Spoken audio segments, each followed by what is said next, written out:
the great British countryside, setting for one of the most pivotal battles of the Second World War. Churchill called it the front line of freedom. It was fought by the farmers of Britain.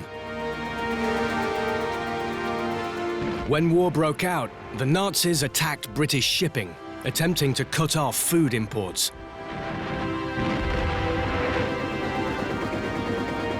The government turned to farmers to double homegrown food production. The plough really had become a weapon of war. If they failed, the nation could be starved into surrender. Now, archaeologists Alex Langlands and Peter Ginn and historian Ruth Goodman are turning back the clock, working Manor Farm in Hampshire as it would have been during the Second World War.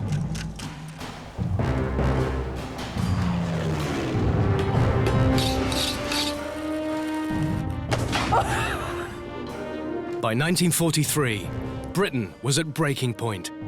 In the first few months of the year, there were record losses at sea, depleting imports more than ever. Although the German army had been defeated at Stalingrad, ultimate victory was not yet in sight. After 4 years of war, Britain's farmers were exhausted. So the team resort to new sources of labour. For real, so we're going to need a lot more than that, aren't we? Yeah. Scavenge crops from every scrap of wasteland. That is absolutely lethal. And find innovative ways to clothe themselves. As resources are stretched to the limit on the wartime farm.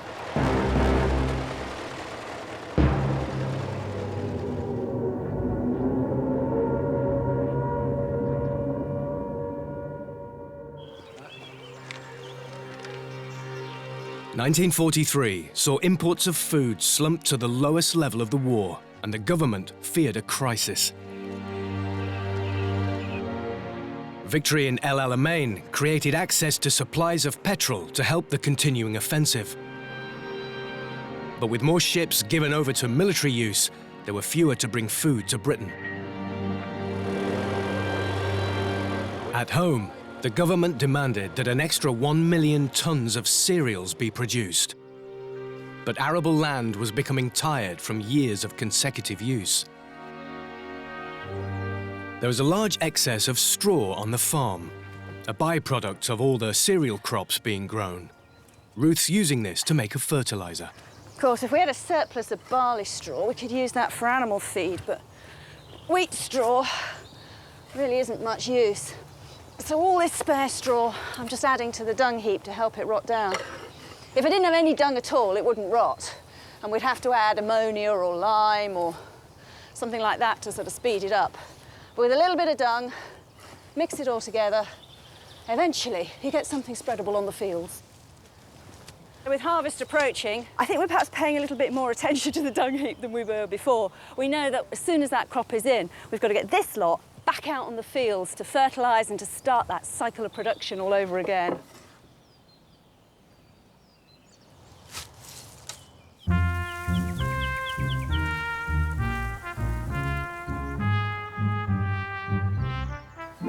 Alex and Peter have also found a use for the spare straw. The harvest is on the horizon, but Manor Farm has a significant rodent problem. Before the war, rats cost British farmers an estimated £25 million a year in damage, eating crops and destroying buildings. So the boys are determined to stamp them out before the precious wheat is brought in. But they're going to need a little help. Now, we've got a rat catcher in residence. She's coming down for a week or so, serving our farms and all the other farms in the area. So we have very chivalrously, Peter, haven't we, decided to give up our room. We have. Billeting was at an all-time high, with land girl numbers reaching a peak of almost 90,000. So farmers needed to create accommodation wherever and with whatever they could. One of the things we've got a surplus of on the farm at the moment is straw. So all of this stuff is just knocking around the farm. We're going to use to build ourselves a little straw bale house to sleep in for the next week or so. Now, you keep counting the bales, Henry. Right, so I think we've got a door here, just running down to the path. Yeah. You all right? Yeah. Straw buildings were not uncommon during the war and were also used to house tools or even livestock. Baled straw is absolutely superb for using as a construction material because you've got really good, sturdy blocks here. You know, this is all locking in beautifully. And its main benefit really is that it's just so fantastic at insulation. You know, there's no doubt about it. This is going to keep the wind and the wet out of this sheltered area. It's going to pop on the end here.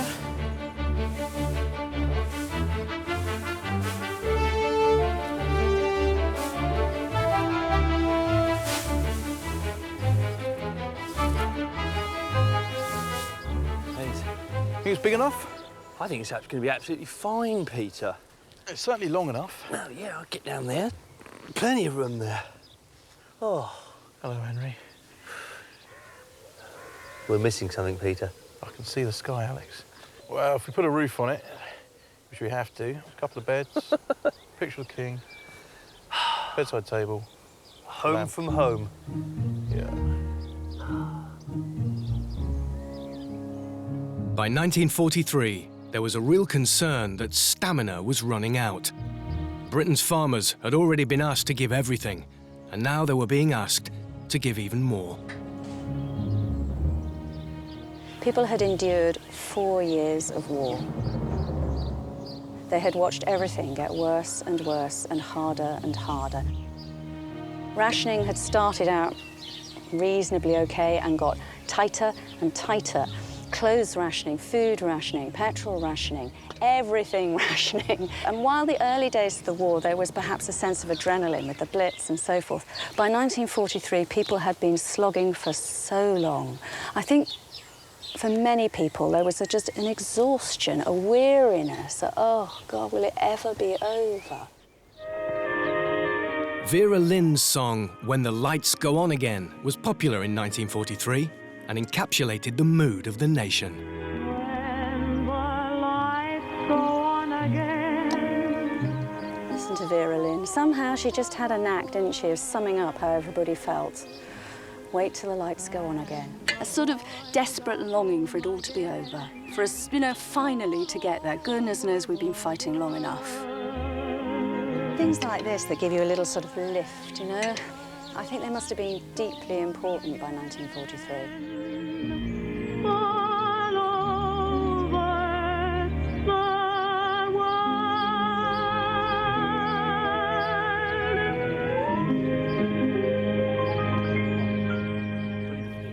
So we've got our walls up, but there's been a slight change of plan. We were sort of halfway through the roof when we thought, actually, we're doing ourselves a disservice if we don't include, as an extra architectural feature, a window, which I've managed to salvage. That looks really good. Let's have a proper look. A bit of cosmetics. It's good. It looks made to measure. Excellent. Right, let's get this roof on. While Peter builds the roof's wooden frame, Alex turns his mind to the best material for wartime thatching. I'm just hand pulling nettles here because it's going to be one of the plants that we use for our thatch.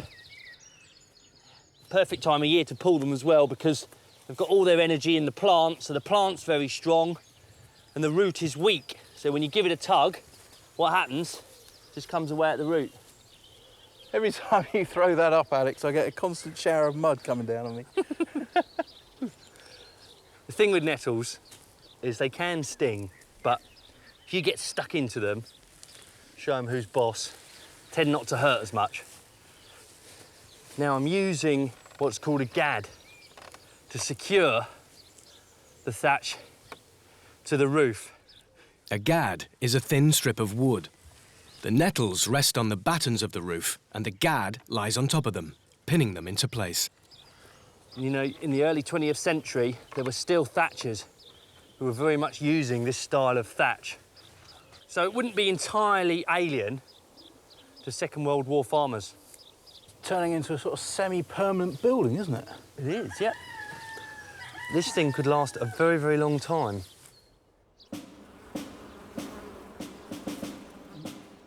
With the house complete, the boys can move in. It's very, very cosy, Alex.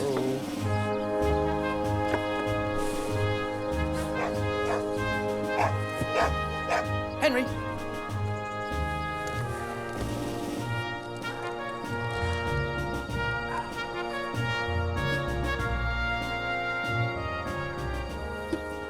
That is extremely comfortable.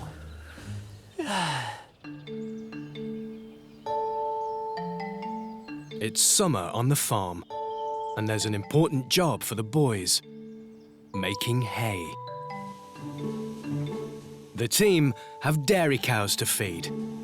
Imports of cattle feed were low, but milk production remained a priority. The government saw it as vital for the nation's health, and at least 1.3 billion gallons were required in 1943.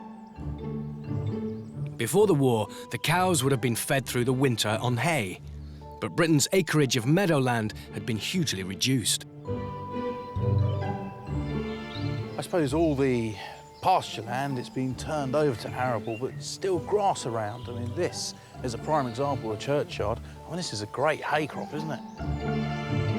In desperation, farmers had begun turning to every spare scrap of land to find grass to make hay, from verges to orchards and now churchyards. It's a tricky piece of land. It's not flat. There's gravestones everywhere. Yeah. We're going to have to think of some way of taking it down, aren't we? But it's just... well, weather hasn't been on our side recently, has it? No, it's not. I mean, to be honest, this is just still a bit too wet to cut now. So we're going to have to leave this for a couple of days and just hope we get some sun and some wind. Yep. And then come back. Sounds like Henry's upset about something. Let's go and find out what. It's probably the pigeons and the rats. While the team wait to bring in the hay, Alex wants to deal with Manor Farm's rodent problem. With the wheat harvest only a few months away, this is a major threat to their essential crop. During the war, it was estimated that rat damage to foodstuffs cost Britain £60 million a year, more than twice pre-war levels, destroying over 2 million tons of food. This represented hundreds of cargo ships worth of imports and was a huge blow to the war effort. Hello, Angela. Hello. Nice to meet you. So members of the Women's Land Army were trained as specialist rat catchers by county committees and moved from farm to farm in coordinated assaults. Professional pest control agent Angela Chettle has arrived on the farm to help Alex tackle the rat problem. Oof, we have got a bit of an infestation here, haven't we? Look at this. I mean, if you have a rummage, you don't need to look far, do you? Oh, look, there's definite rat We've droppings. got common rat, yeah? Definitely. And obviously you've got a food source as well. Yeah. So we're supplying everything they need. Right, Within OK. this shed. Shelter, food. Everything. Water. OK. So what we've got to do here then, Angela, is we've got to turn this into an anti-rat zone. Well, first of all, we've got to have a look where they obviously accessing, which is here. They've gnawed in here. Yep. The rats have to gnaw because Right. of their teeth. They never stop growing. It's not because they like to gnaw, they have to. Right, so Yeah. they just keep That's why gnawing. they cause so much damage to buildings. Angela has spotted yet more evidence of the problem. Look how dark it is here, look. So this is their feet then, just running up and down these boards? Yeah, and the bellies is touching all on it. Look, can you see? Look, we call it smearing, that's what we call it. The smearing is worsened by the fact that rats urinate on their surroundings. On the outside, obviously. But that is telling us where the rats are coming from. Exactly. Alex and Angela are going to lay some bait boxes. We could probably get one of the tubes underneath the shed. Yep. The bait box consists of a tube which the rat can crawl down and a glass jar full of food at the end. So what we're doing here then is we're pre-baiting, we're getting the rats familiar with this place as a feeding place. Yes. And then we sweep in, replace all of the food with poison, and we get them in a good clean hit. Definitely. It's going to take a while because rats are neophobic. They don't like new objects at all. One pair of rats can produce almost 900 offspring a year, capable of consuming 9 tons of wheat. And now we need some big bricks to weigh it down because we've got the chickens, haven't we, roaming around the yard here. Well, that's superb. So they're the kind of baking stations that I need to be setting up. Now, once they are taking the grain, it's a case of then filling it up with poison. Definitely. Excellent.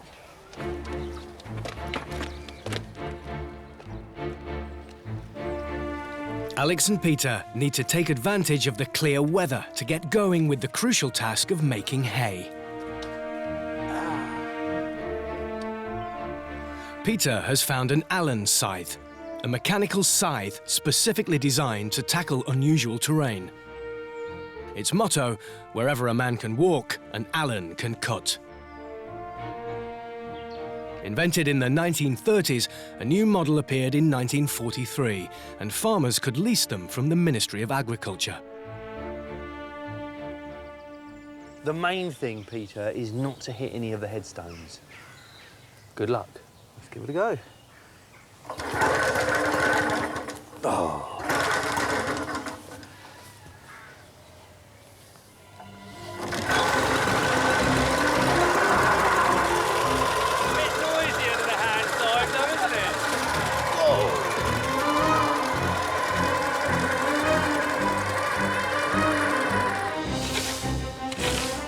The Allen scythe cuts the grass using a large-toothed cutting blade, which slides back and forth against a knife bed to give a scissor-like action. This is the boss, basically. This thing is in charge. It pulls you forward. When it's cutting, it's happy. But then as soon as it comes out the grass, you're fighting. To get a successful hay crop requires dry conditions, so keeping an eye on the weather was essential. But this posed a problem for wartime farmers. The government banned weather forecasts for fear they could provide critical information to enemy bombers. For 5 years, the British public were not officially informed if it was going to rain or shine. We're going to have to use the old haymaker's art of rushing out here when we see the storm clouds looming and cocking the hay up. We're going to be fighting our own mini battle here in the churchyard. But I have to say, if we can get this hay in, it'll provide an extra bit of nutrition to some of the livestock on the farm.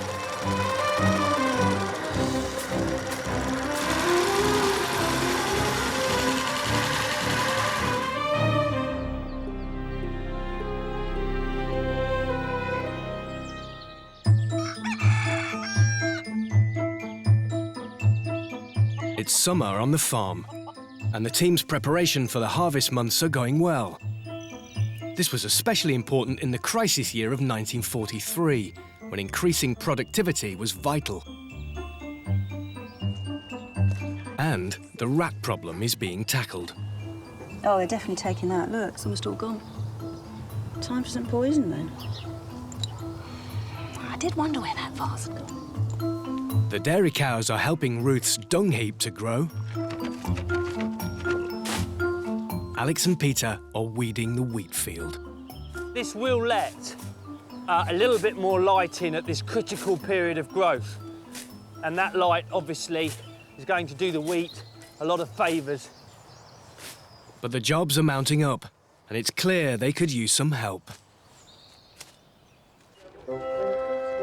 In 1942, there was a huge shortage of manpower on farms, and by 1943, the Minister of Agriculture anticipated that an extra 20,000 workers would be needed if Britain was to feed itself. How many children have we got? 20, 30, something like that. The Ministry of Labour proposed that children be released from school to help farmers at the most critical times of the year. These children would form harvest camps, living in tents and working on the land by day. The team have applied for a camp to come and assist on the farm. It's one thing, isn't it, to work outdoors all day if you know you're going home to a nice hot bath at the end of it. Yeah. But to have to do that and be living under canvas is a whole new It's a whole different thing. Some people might call it character building. Character building.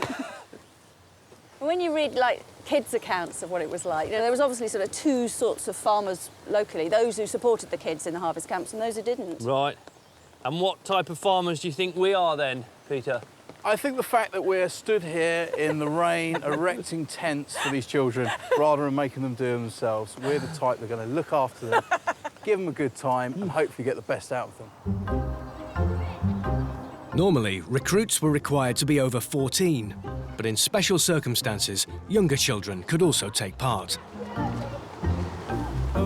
Almost 70,000 children worked in harvest camps in 1943. Without them, producing food to feed the nation would have been almost impossible. How many have we got? Looks about 20 odd. Hello! You come for our harvest camp? One of the jobs the harvest camps were involved in was new to farmers: collecting herbs for the pharmaceutical industry. At the start of the war, 90% of medicines were derived from plants, mainly sourced abroad. With imports cut off and drugs urgently needed, pharmaceutical companies turned to homegrown herbs.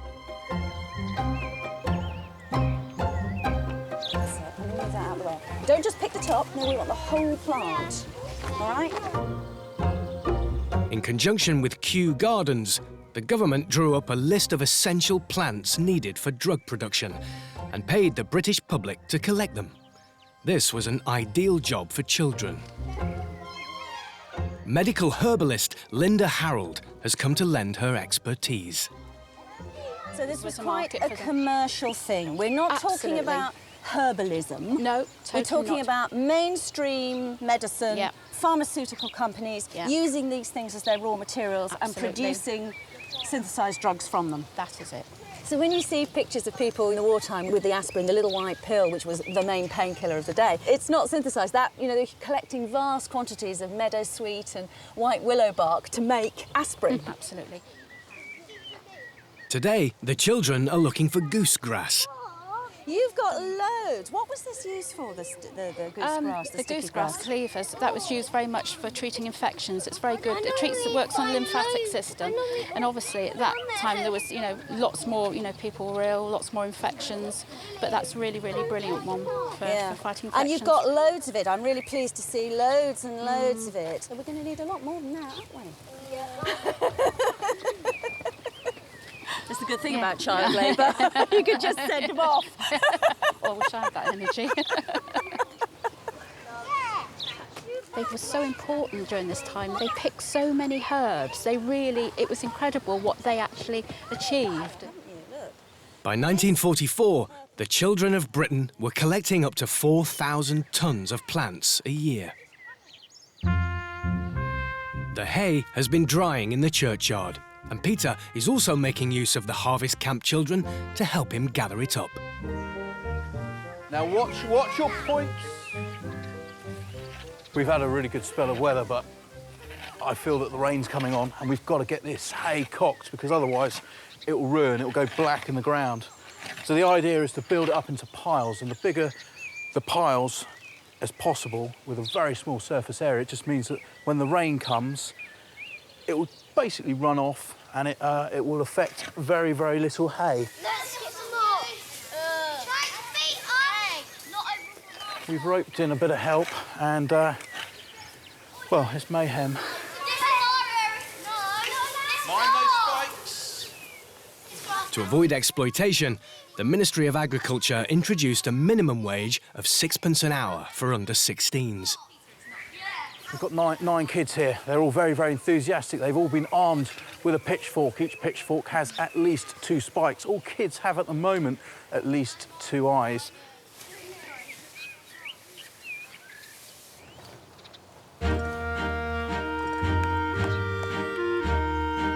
Catering for the children was often done by the farmer's wife.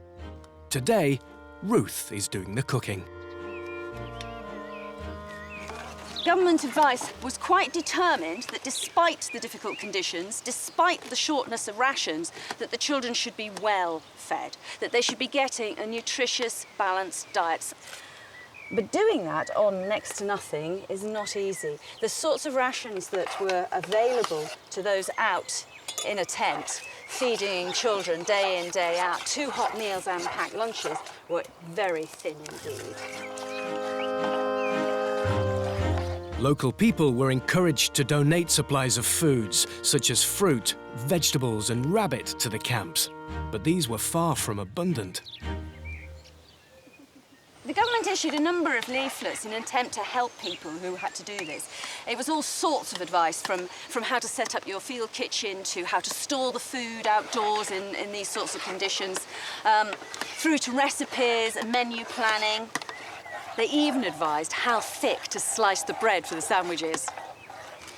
So this recipe is a salmon loaf, and this comes from one of government leaflets, carried meals, snacks and sandwiches. The amounts here are either a small recipe for 4 or scaled up for 100 people at a time. Ruth has made a white sauce, which she adds to the mashed potatoes before stirring in some tinned salmon. Fresh fish was in real short supply during the war. I mean, if you think about it, pretty much everybody who'd made their livings on the sea before the war got called up one way or another, either into the Merchant Navy or into the Royal Navy in a large number of cases. And huge amounts of British waters were out of bounds to those few fishermen who were left. So tinned salmon coming in from Canada was one of the very few forms of fish available to most people in wartime Britain. Tinned salmon was so popular in Britain that we became the biggest market for both US and Canadian exports. Right, all mixed in. Now this gets steamed. And then this just sits on top of there and steams or boils, whichever you want to call it, in a sort of bain-marie for an hour and a half.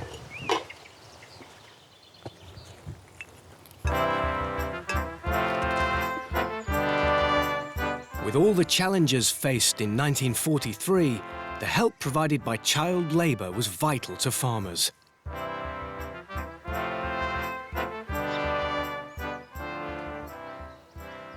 That's a doorstep and a half. Children often worked an 8-hour day, so dinner was well earned. Righto then, take yourselves a sandwich. We'll come and get you some hot chocolate in a minute. It makes you hungry, doesn't it, all this hard work out in the cold? Who's next? It's your turn. Come and get yourself a sandwich. So what do they like? Yummy. Yum, yum, yum, yum, yum, yum. You like them? Nice and filling, aren't they? Keep you going. Best sandwiches. You like them? As a reward for their hard work, the government advised camp organisers to put on evening activities for the children. Folk musician John Kirkpatrick has come along to provide some entertainment. On the farm, every Friday, on the farm, it's rabbit pie day and Run Rabbit Run was written shortly after war was declared and was an instant hit. get up early and sing this little song. Run, rabbit, run, rabbit, run, run, run. Run, rabbit, run, rabbit, run, run, run. To poke fun at the Nazis, singers Flanagan and Allen soon changed the lyrics. So run, Adolf, run, Adolf, run, run, run. Well done, everyone.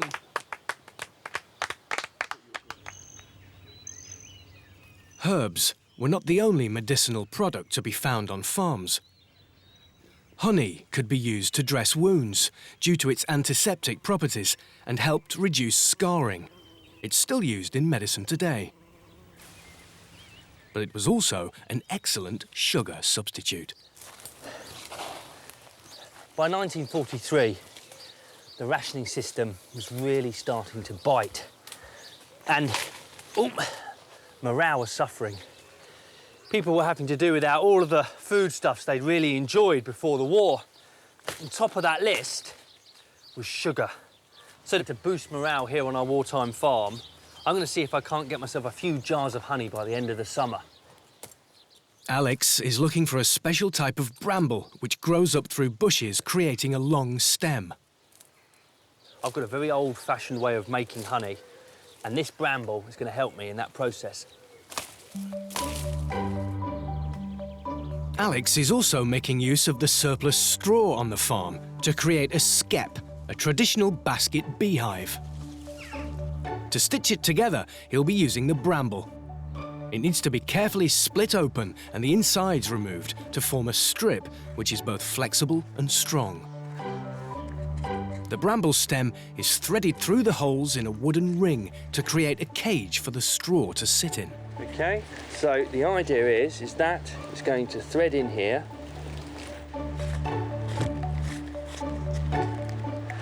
And there we go, that's the start. Right, we're getting to the end of the wooden wheel, so we're going to have to start now stitching into the straw and into the previous bind. A hollowed out and sharpened turkey bone helps thread the cane through the straw. He will keep adding layers until the basket is complete.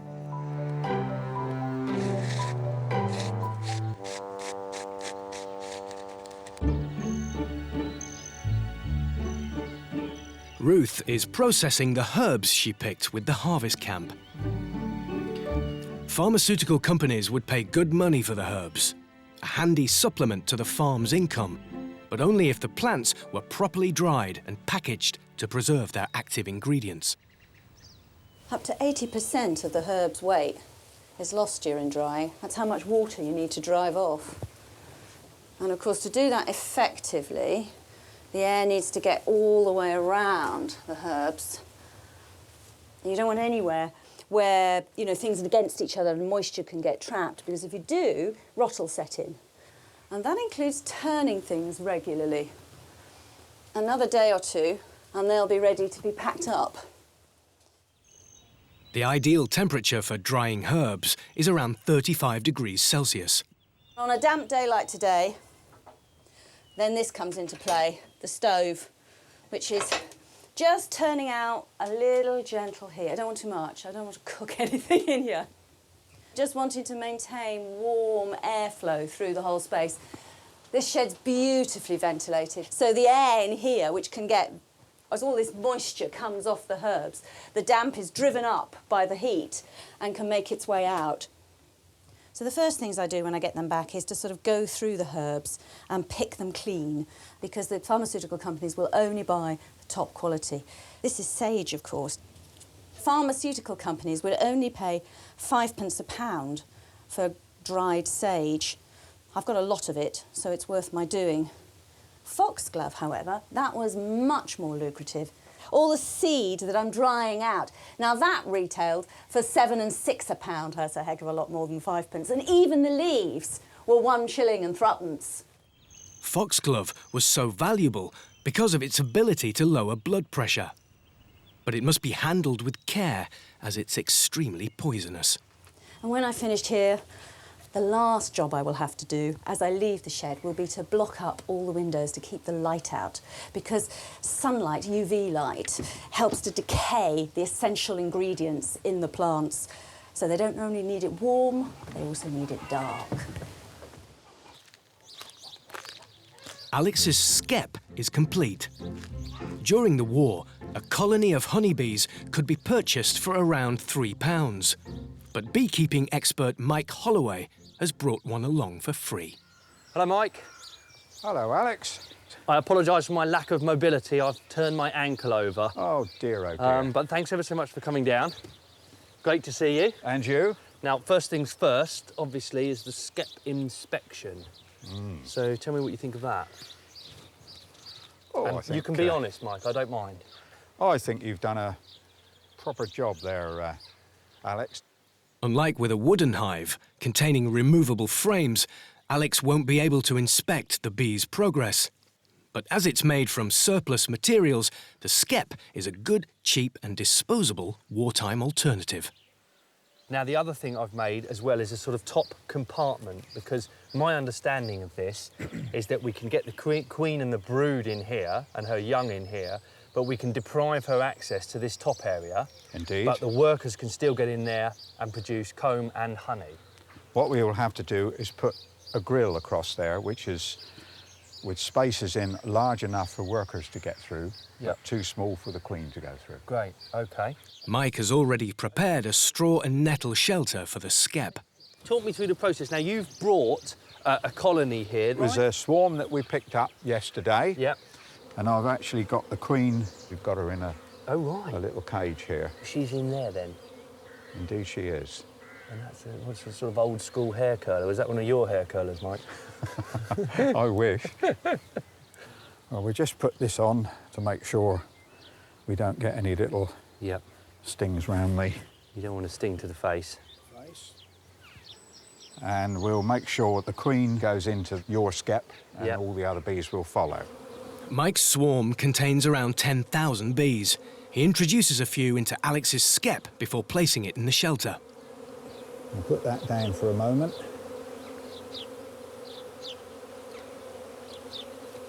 Now, we don't want them all coming out the top, do we? So I'll put this on the top. Well done. That should keep them interested in there.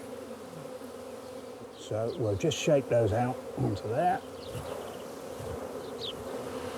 When bees are swarming, their honey stomachs are full, making it difficult for them to sting. In the hands of experts, they're safe to work with, which is why Alex and Mike aren't wearing gloves. Bees naturally tend to crawl upwards, so the sheet is placed at a gradient. Now, we're hoping that they find that entrance, yeah? Yeah. The queen is released near the edge of the skep. Pop her out, there she goes. And the bees will follow her scent inside. It's almost as if someone's put a call out and they're all of a sudden they are racing up that sheet to get into that skep. That's amazing, Mike. Isn't it fascinating? That is absolutely wonderful to watch. It's like water running uphill, isn't it? It is. If you notice, there are some bees that have got their tails in the air, like that one there. Oh, yeah, and there. They're all around the periphery of the slope. They are actually fanning an attractant pheromone, Right.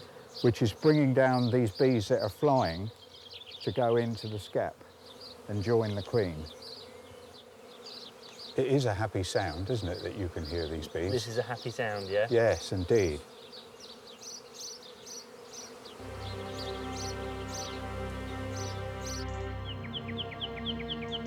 In May 1943, the British people received a much-needed morale boost. RAF Squadron number 617, better known as the Dam Busters, had destroyed 2 major German dams, and there was a surge of public interest in RAF bombers. In desperate need of funds, the government seized on this enthusiasm by launching the Wings for Victory fundraising scheme. The scheme encouraged people to do yet more for the war effort by saving money in government bonds.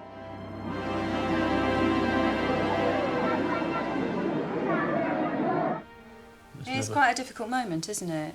You know, this sort of been on the defensive for so long, been seeing ourselves as the victims here, and then suddenly we get in a point where, no, we're going to become the aggressors. And at the end of the day, the Germans have been pouring bombs on British cities, but how did British people feel about then doing the very same to German women and children? It is always this dilemma with any form of aggression, isn't it? The Wings for Victory scheme relied on local fundraising drives. Well, I obviously don't think we should set about raising funds to buy bombs to bomb people, but I do think we should have some kind of party to reflect some of these fundraising activities. The team are organising a Wings for Victory fundraising dance. Even with a war on, women still wanted to look good, and Ruth is after a new dress. At the outbreak of war, Britain was one of the leading textile manufacturers in the world. But it relied on raw materials from abroad, and these soon became scarce. Clothes rationing started in 1941, and the Board of Trade introduced a scheme of utility fashion, where the government regulated the cloth, price, quality, and even style of the clothes being produced. Many women started creating their own clothes. Ruth wants to make a new dress, and she's found a novel source of fabric. We've all heard of parachute silk dresses, but that's not the only source of fabric that people turn to. This is quite an ingenious one. Look, I've got a flour sack. They have to be made of cloth one way or another. The manufacturers had cottoned on that if they made it in an attractive sort of material, people would buy their brand rather than somebody else's brand. So you get this sort of thing. It's amazing, isn't it? This is a flour sack. So the whole of this sort of advertising stuff here can just peel straight off. I think it's only held on with flour and water paste. There's a little bit here, it says, to remove paper band, soak in water. They knew that's what people were going to do. So this is my cunning plan for my summer dress. A couple of flour sacks.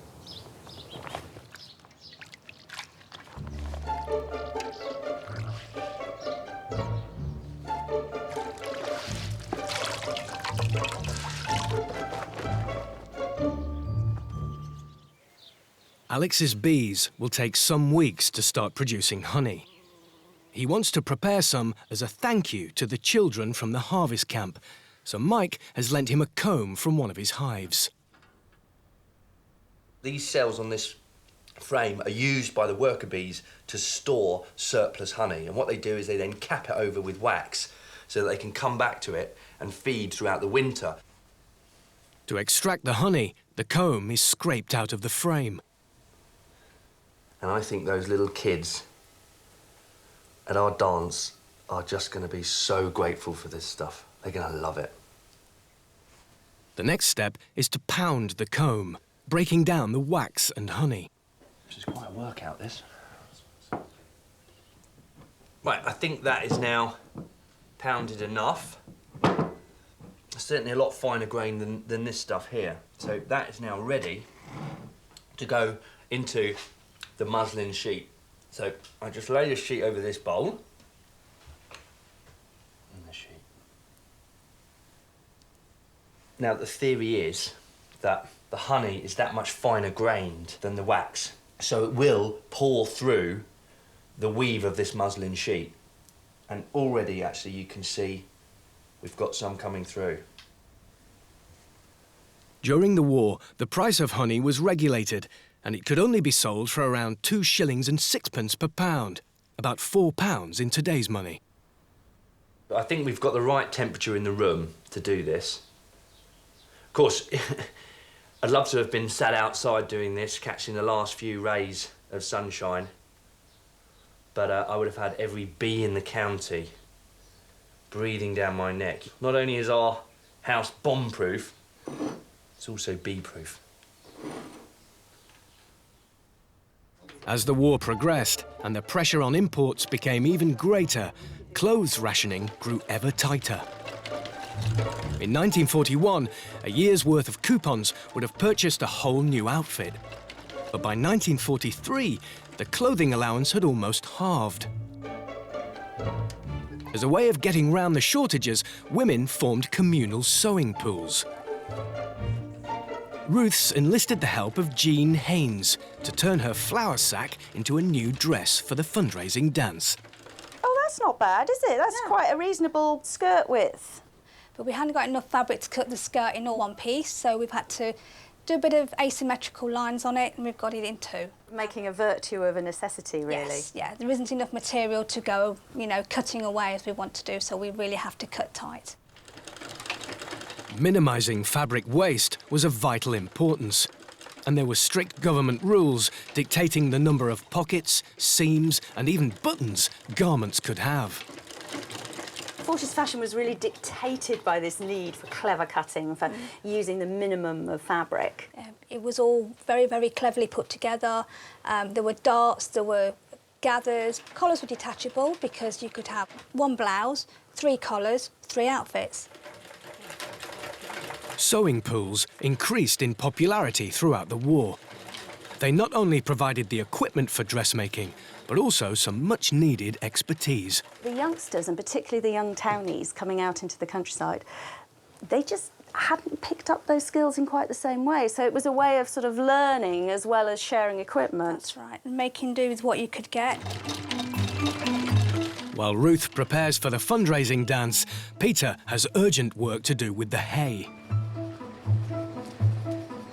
It's been drying in the churchyard, and now he must bring it in before the rain comes. He's going to take advantage of a baling machine, something that increased in use during the war, thanks to the Ministry of Agriculture's scheme of lending equipment and experienced operators to farmers. Mr. Evans, how are you? Hello. Not so bad. Well, we've brought you some hay. Yeah. And you've got a baler. Yeah. So this is the sort of baler that would have gone round the That's farms? it, around different farms on contract. What, from the war ag? War ag, yeah. Farmer Maurice Evans still uses his Massey Harris 701 baler today. It was one of the first machines that could be moved around a field, collecting hay as it went, as well as being used as a static baler. So these spikes here are picking up the hay, taking it in here, and it's going up into the auger. Can't even get the lid open. Oh, wow, OK. Right, I wasn't expecting that. So the hay's coming up into here, the Archimedes screw, the auger is pushing it this way and into that hay box. I mean, obviously the bale comes out there, I take it. Yeah. The netty pushes it down into the chamber. Sorry, what is this? That's thing? a knotter. A knotter? Yeah. Blimey, this looks like something out of a science fiction movie. Yeah. I mean, really is farming being dragged into the modern world. Yeah. I mean, a farmer during the Second World War. Yeah, previously there was ricks, weren't there? Yeah, Rick knives, it's a lot of work, isn't it? They used to put it in ricks. Yeah. And then it got to the stage where they could sell the hay, but they had to carry it loose, and then it would be all up the roads and everything else. So then they decided then they'd hire a baler in, take the loose hay out the rick, yeah, and bale it up, and then put it on the trailer, and it'd be easier for transport.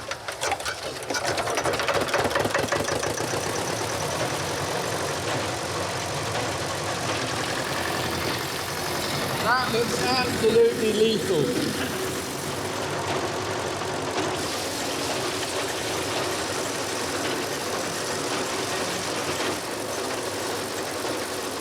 This might look like a lot of hay, but it isn't. Not after this machine's finished with it. It's going to reduce this down to maybe 6 bales tops. So it just emphasises how much easier it must have made it for someone farming during that period in the war to be able to transport the hay, to be able to gauge exactly how much they had, and of course to be able to sell any surplus.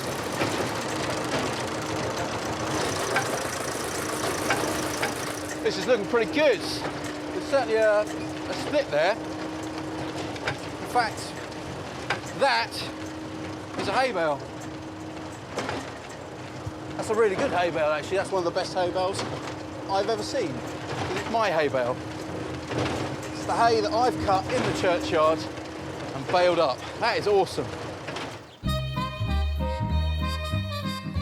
Beauty products were abundant in Britain during the 1930s, but the outbreak of war meant many of the raw ingredients were no longer available.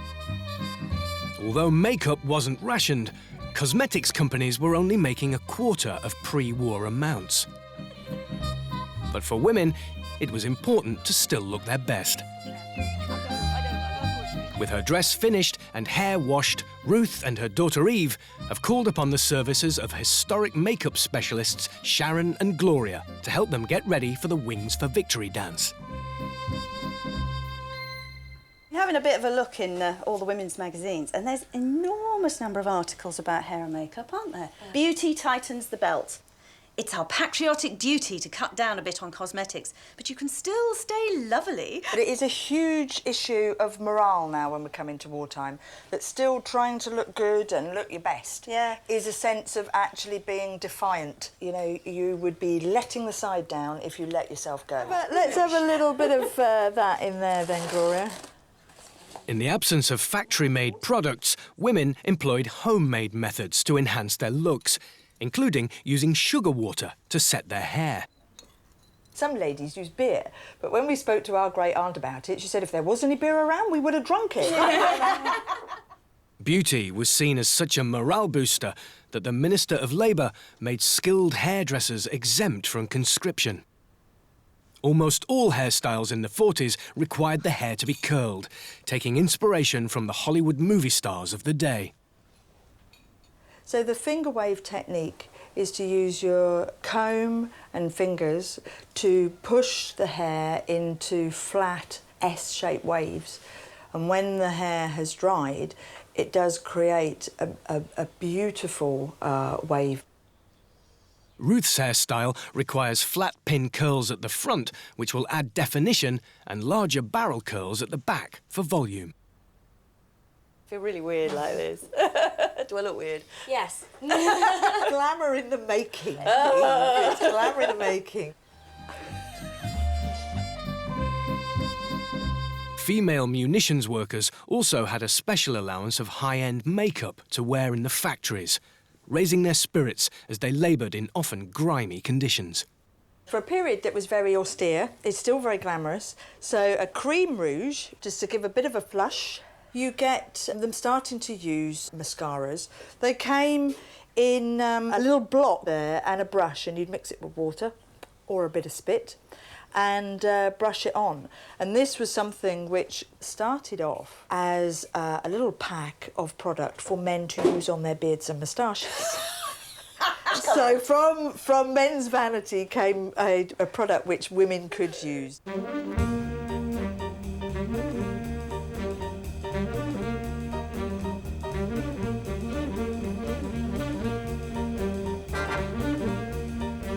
Isn't that fantastic? Oh my God. Well, wait till you get the lippy on. The hay baling is going well. But to maximise efficiency, it's vital that Peter gets it finished while he still has access to the baler. Well, when I said that we get 6 bales out of this load, I didn't actually think we'd get 6 bales, but we have.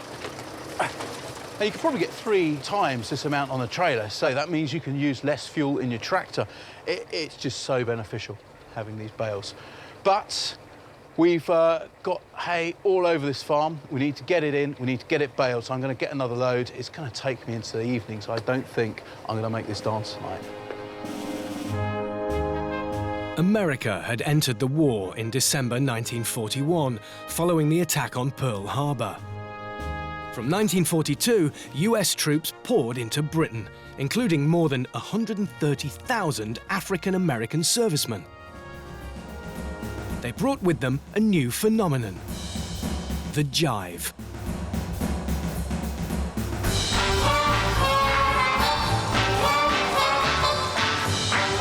Occasions like this provided an escape from the drudgery of everyday life, as well as raising money for the government's Wings for Victory National Savings Scheme. Whoa! You've certainly scrubbed up.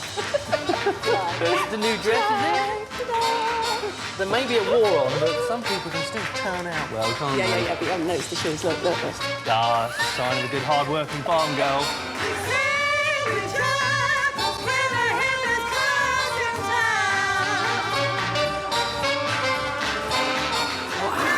It's great, isn't it? Oh, I can tell the Americans are in town. Yeah.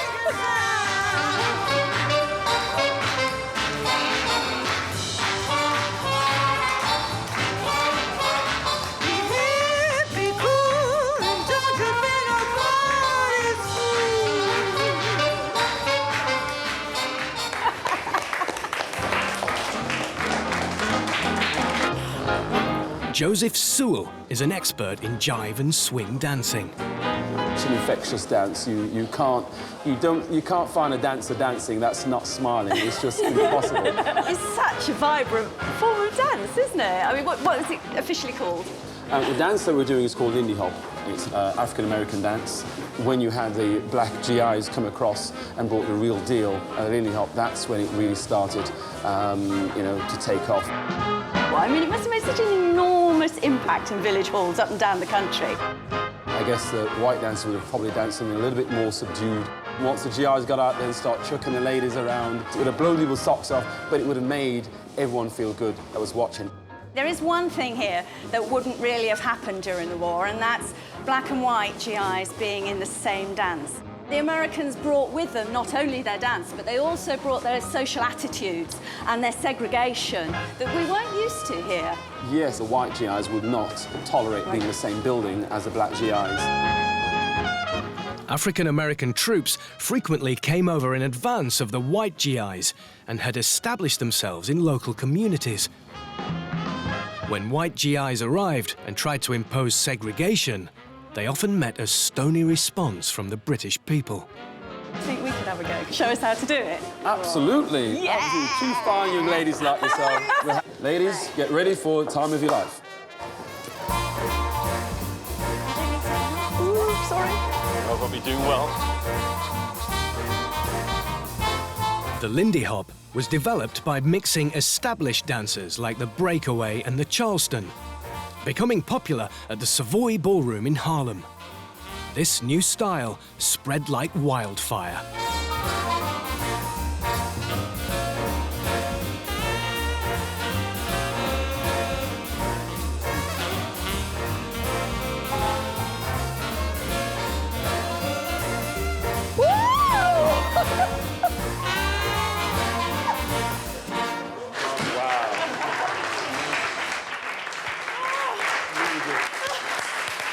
Fantastic, Joseph. Tuck into that and tell me what you think. The children from the harvest camp have also come along to the jive and have had some bread and honey as a farewell treat. Because one of the main reasons for these sorts of events in the first place was to raise money for the war effort, wasn't it? Yep. National savings certificates, a system whereby ordinary people, instead of putting their money in the bank, gave it to the government. Nearly £4 million at their prices, which, you know, when you think of what that means today, it's just vast. How would we have done it without the savings of ordinary British people? They made it possible for us to win.